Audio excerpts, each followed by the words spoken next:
There is one more technology that I want you to be familiar with before you finish this course. Experience API, more commonly referred to as Tin Can API, is technology that allows different learning tools to communicate with one another.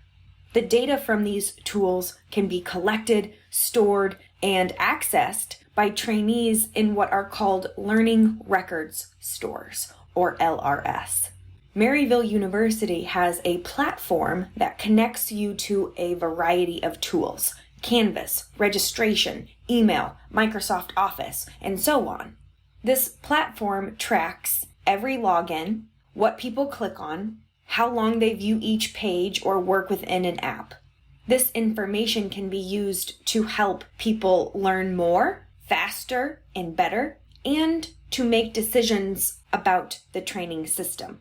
Even face-to-face instruction and live experiences can be stored via Tin Can API.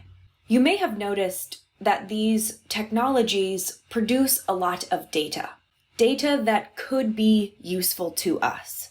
We will learn more about specific uses of big data next.